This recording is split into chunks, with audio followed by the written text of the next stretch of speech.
आज का लेक्चर काफ़ी इम्पोर्टेंट लेक्चर है। इसमें हम अरेज बनाएंगे। मैटलैब में अरेज का मतलब होता है कि स्केलर, वेक्टर, मैट्रिक्स और इसके अलावा multi dimensional arrays. Multi dimensional arrays. Okay, तो इस लेक्चर में हम सीखेंगे कि कैसे आप स्केलर का आपने पहले सीखा है, हम सीखेंगे कि वेक्टर और मैट्रिक्स को कैसे लिखा जाता है। चलें आज का लेक्चर हम शुरू करते हैं। अगर आपने रो वेक्टर लिखना होगा तो ये हमारे पास एग्जांपल है। रो वेक्टर लिखने के लिए आपको स्क्वायर ब्रैकेट्स यूज करने होंगे और स्क्वायर ब्रैकेट्स आप यूज करेंगे और यहाँ पर 1 2 3 फॉर एग्जांपल लिखना चाह रहे हैं रो वेक्टर और ये आपने नाम रखा है। तो आपको आउटपुट में यहाँ 1 3 1 2 3 नहीं है, 1 3 4 अगर आपने नाम रखा है रो वेक्टर का, इसमें एलिमेंट्स हैं तो ये हमारे पास होगा 1 3 4 आउटपुट में। आप आउटपुट में एक चीज नोट कर रहे हैं कि यहाँ पर स्क्वायर ब्रैकेट्स नहीं लिखे हुए। लीनियर अलजेब्रा में आपने सीखा है कि जब आप रो लिखते हैं तो रो आप इस तरह से लिखते हैं, रो वेक्टर 1 2 3। जब आप कॉलम लिखते हैं तो कॉलम कुछ ऐसे लिखा जाता है 1 2 3। तो मैथमेटिक्स में तो आप ऐसे लिख रहे होते हैं स्क्वायर ब्रैकेट्स के साथ। यहाँ पर हम डिफाइन स्क्वायर ब्रैकेट्स के साथ करते हैं, स्क्वायर ब्रैकेट के साथ करते हैं, लेकिन जब आउटपुट हमें मिलती है तो आउटपुट में स्क्वायर ब्रैकेट्स नहीं लगे होते। ठीक, इसी तरह से जब आपने कॉलम वेक्टर लिखना होगा तो आपने फॉर एग्जांपल 1 2 3 लिखना होगा, तो ये सारी कमांड एग्जीक्यूट की गई हैं मैटलैब में। जब आप 1 2 3 कॉलम वेक्टर में लिखते हैं तो पहले एलिमेंट के बाद सेमी कॉलन लगा देते हैं, यानी कि आप लिखेंगे 1 सेमी कॉलन, चाहे स्पेस दे दें चाहे ना दें स्पेस, कोई इशू नहीं है, इधर लिखें 1 2 सेमी कॉलन 3। तो आपको कॉलम वेक्टर आउटपुट में मिल रहा होगा। इस कमांड में सिर्फ ये बताया गया है कि स्पेस देना इशू नहीं है, इसमें आपने नहीं घबराना है कि यहाँ पर स्पेस तो आपने देनी है, 1 के बाद एक स्पेस देंगे अदरवाइज वो 13 बन जाएगा, राइट। तो स्पेस आपने 1 स्पेस मिनिमम देनी है, ज़्यादा स्पेस चाहे तो आप जितना मर्जी स्पेस दे दें, इस तरह से लिख लें तो वो 1 3 4 ही रहेगा। लेकिन जब आप कॉमा लगाते हैं बीच में तो कॉमा सिर्फ विजिबिलिटी बेहतर करने के लिए है, तो हमारे पास कॉमा लगाने से आंसर 1 3 4 ही मिल रहा होगा। कॉलम वेक्टर लिखने का एक तरीका ये भी है कि आप क्या करते हैं, कमांड विंडो में पहले 1 लिखते हैं, फिर एंटर प्रेस करते हैं, तो फिर 3 पे चले जाते हैं, 4, और यहाँ स्क्वायर ब्रैकेट जब ख़त्म करते हैं, स्क्वायर ब्रैकेट्स आपने कीबोर्ड से टाइप करने होते हैं, तो हमें ये आंसर यहाँ पर मिल रहा होगा 1 3 4। वो यहाँ नज़र नहीं आ रहा, 1 3 4 हमें मिल रहा होगा और ये स्क्वायर ब्रैकेट्स के बगैर आउटपुट हमें मिल रही है। इसके अलावा हमने देखा है कि parenthesis operation name is parenthesis और सिंबल हमारे पास है इसका पैरेंथेसिस के लिए। ये पैरेंथेसिस जैसा आपने सीखा है पहले कि ये हमारे पास पहले सॉल्व होता है और फिर इसके बाद जो दूसरा ऑपरेशन है प्लस वगैरह वो फिर सॉल्व हो रहे हैं यहाँ पर। एक्सपोनेंशिएशन आप देखें इसका आंसर क्या होगा, आपको देखना होगा कि एक्सपोनेंशिएशन पहले सॉल्व किया जाता है या हमारे पास ऑपरेशन प्लस पहले सॉल्व किया जाता है। तो यहाँ आप देख रहे हैं कि एक्सपोनेंशिएशन बेसिकली पहले सॉल्व किया जाता है। अगर आपने 2 की पावर लिखना है तो 2 की पावर इस तरह से आप लिख रहे होंगे 3 और 4 प्लस 8 हमारे पास आ जाएगा 12। फ्यूचर में आप देखेंगे कि ये जो सिंबल होता है ये हमारे पास होता है लॉजिकल नॉट का, ट्रू और फॉल्स हमारे पास होते हैं। फ्यूचर में आप इसे देखेंगे तो यहाँ पर हमें जो आंसर मिल रहा है 4 क्योंकि ट्रू है, जब इसके साथ हम ऐसे लिखते हैं तो ये फिर फॉल्स हो जाता है, जिसका आंसर 0 आता है। तो 0 + 5 + 6 हमें 11 आंसर मिल जाएगा। तो इसमें अभी आप परेशान ना हो, ये फ्यूचर में हम इसे देखेंगे जब आप फॉर इफ स्टेटमेंट्स वगैरह की बात करेंगे। मल्टीप्लिकेशन और डिवीजन की जहाँ तक बात करें, मल्टीप्लिकेशन हमारे पास है, डिवीजन पहले सॉल्व होता है। फॉर एग्जांपल इस ऑपरेशन में आपको पता है पहले डिवीजन सॉल्व होगा, इसका आंसर आएगा 2, 2 + 2 = 4। तो कमांड विंडो में जब आप ये ऑपरेशन लिखेंगे, एग्जीक्यूट करेंगे, तो हमें 4 आंसर मिल रहा होगा। एडिशन और सब्ट्रैक्शन में क्या होता है, अगर ऑपरेशन प्लस और माइनस किसी नंबर्स में है, ऑपरेशन आप बाइनरी ऑपरेशन यूज कर रहे हैं, तो लेफ्ट टू राइट आपने देखना होता है। इस केस में क्या होगा, 10 - 3 7 हमें आंसर मिल रहा होगा। तो ये हम ऑर्डर ऑफ प्रेसिडेंस की यहाँ पर बात कर रहे हैं। इसके साथ ही कुछ रिलेशनल ऑपरेटर हैं। 2 < 4 ये अर्ली आ गए, लेकिन ये फ्यूचर में भी आप देखेंगे, मॉस गिलत की बुक है, वहाँ पर हम इसे देखेंगे कि रिलेशनल ऑपरेटर की हम बात कर रहे होंगे। 2 < 4 पहले सॉल्व होता है, फिर +8 होगा। 2 < 4 इट इज ट्रू। 2 < 4 हमारे पास इसका आंसर आ जाएगा ओके। इसमें क्या होगा कि हमारे पास रिलेशनल ऑपरेटर बाद में सॉल्व होगा। पहले क्या होगा, 4 + 8 हमारे पास आ जाएगा 12। 12 इज ग्रेटर देन 2, तो यहाँ पर सिर्फ हमारे पास 1 आंसर आ रहा है। इसका मतलब ये है कि दिस इज ट्रू। ओके, ये हमारे पास ट्रू होगा। पहले ये सॉल्व नहीं होगा, ये सॉल्व नहीं होगा, पहले ये सॉल्व होगा। 8 + 4 = 12 और 12 इज ग्रेटर देन 2, तो ये हमारे पास ट्रू है। तो यहाँ 1 जो आंसर आ रहा है ये हमारे पास ट्रू है। और ये भी एक एग्जांपल है, फ्यूचर में आप एंड वगैरह को देखेंगे, यहाँ पर भी इसी तरह से हो रहा है। 1 आंसर आ रहा है तो ये ट्रू है, और सो ऑन, ये पूरा यानी कि ऑपरेशन ट्रू है। रो वेक्टर आपने अभी देखा, अरे आप लिख रहे हैं, रो वेक्टर इस तरह से डिफाइन है, ये कॉलम वेक्टर है। अब हम यहाँ ये सीखना चाह रहे हैं, ये जो रो वेक्टर डिफाइन किया गया है, इसका एक एड्रेस है। मिसाल के तौर पे ये एड्रेस नंबर 1 पे है, ये 2 पे है, ये 3 पे है। यानी कि ये इसका U2 का मतलब होगा कि 5, U3 का मतलब होगा 6, U3 का मतलब होगा 6। तो अगर U के किसी एलिमेंट को हम रिकॉल करना चाह रहे हैं, तो U1 हमारे पास आ जाएगा 4, U1 is 4। इसी तरह से U2 हमारे पास आ जाएगा 5, और अगर हम V की बात करें, V का थर्ड एलिमेंट 9 होगा। पाइथन में और मैटलैब में एक फ़र्क ये भी है, एड्रेस का है। अगर यही कुछ लिखा जाता, अरे लिखी जाती पाइथन में, तो पाइथन में ये होता 0, ये होता 1, ये होता 2। यानी कि U ऑफ 0 का मतलब होता है कि ये 4 है, U ऑफ 1 का मतलब है कि हमारे पास 5 है, U ऑफ 2 का मतलब हमारे पास 6 है। यानी कि 0 से इंडेक्सिंग शुरू होती है। मैटलैब में ये इंडेक्सिंग 1 से शुरू होती है, 1 2 3, 1 2 3 ये यहाँ मैंने एड्रेस के तौर पे लिखे हैं। ओके, तो ये हमारे पास है इसकी पोजीशन। V का थर्ड जो एलिमेंट है वो हमारे पास 9 है।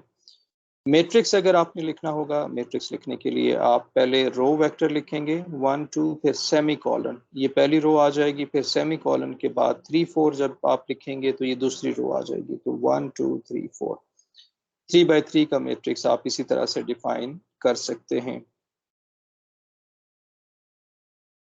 हमारे पास कोई अरे लिखना चाह रहे हैं, अब ये एक रो वेक्टर है, रो वेक्टर आप लिखना चाह रहे हैं, लेकिन उसका एक स्टेप साइज के साथ उसे लिखना चाह रहे हैं, स्टेप साइज देना चाह रहे हैं।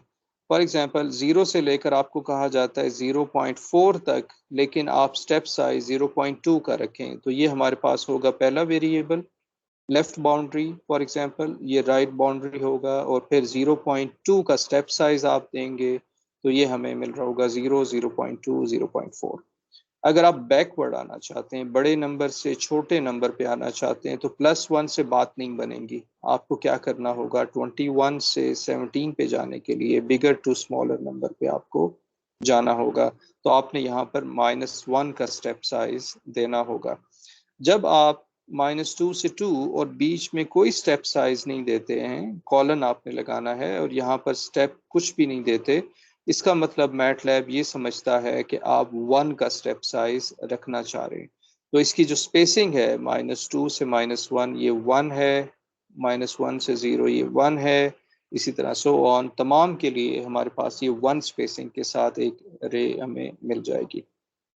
ओके, स्क्रिप्ट फाइल ये गलत टाइटल है, ये नहीं होगा।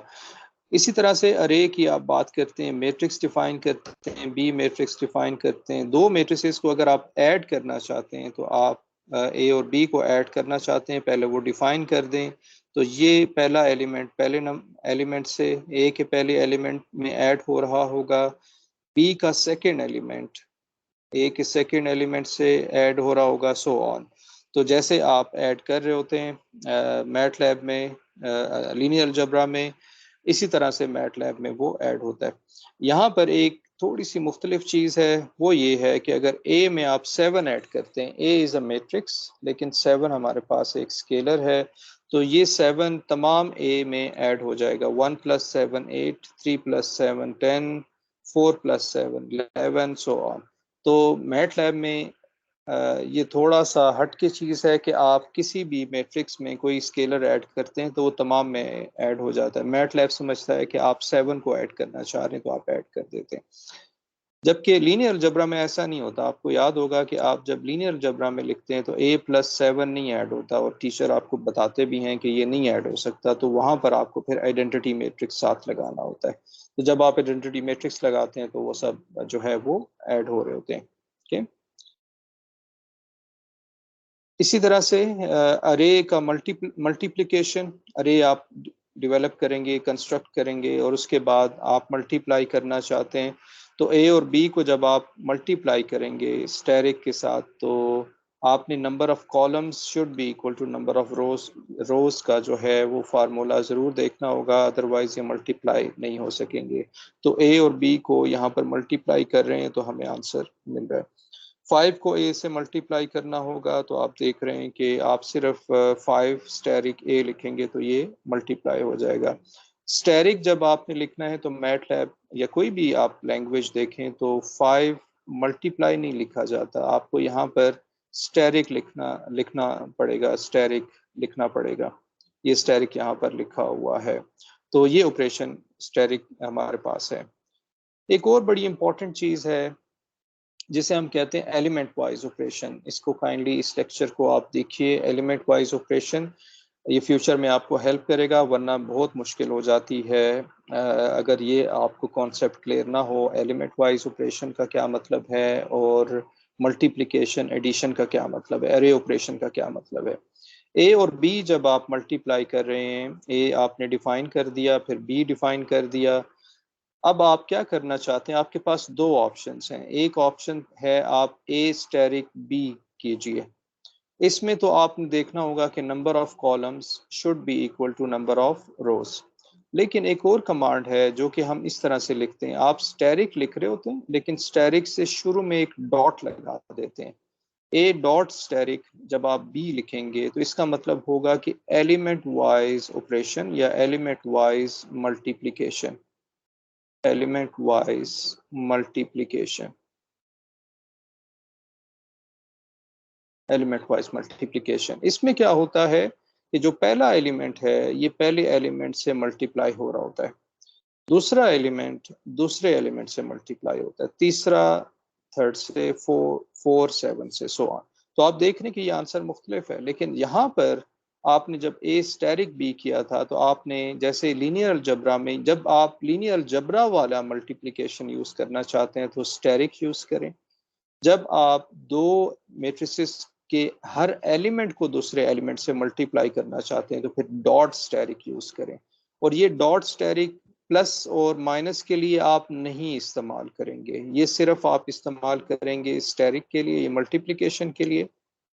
मल्टीप्लिकेशन के लिए और division, right division left division दोनों के लिए। ओके, अब यहाँ पर आप क्या कर रहे हैं, ए डिवाइडेड बाय बी, दो ऑप्शंस होते हैं, ए को डिवाइड कर सकते हैं या ए को आप एलिमेंट वाइज डिवीजन कर सकते हैं।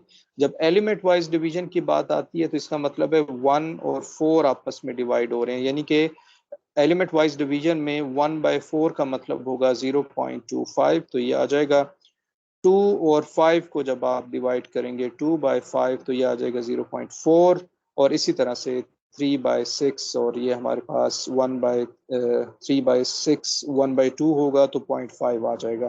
तो एलिमेंट वाइज डिवीजन में राइट डिवीजन हो या लेफ्ट डिवीजन हो, राइट डिवीजन में अगर आप एलिमेंट वाइज डिवीजन कर रहे हैं तो हर एलिमेंट दूसरे मैट्रिक्स के एलिमेंट से डिवाइड होता है। आपने सीखा है लीनियर अलजेब्रा में मैट्रिसेस में कि दो मैट्रिसेस डिवाइड नहीं हो सकते, राइट, आपने सीखा हुआ है ये। तो लेकिन मैटलैब में क्या होता है कि ये डिवीजन पॉसिबल है, इवन एलिमेंट वाइज डिवीजन भी पॉसिबल है। एलिमेंट वाइज ऑपरेशन हम उसी को कंटिन्यू कर रहे हैं। आपने for example x is equal to 1 to 4 आपने एक अरे बना दी।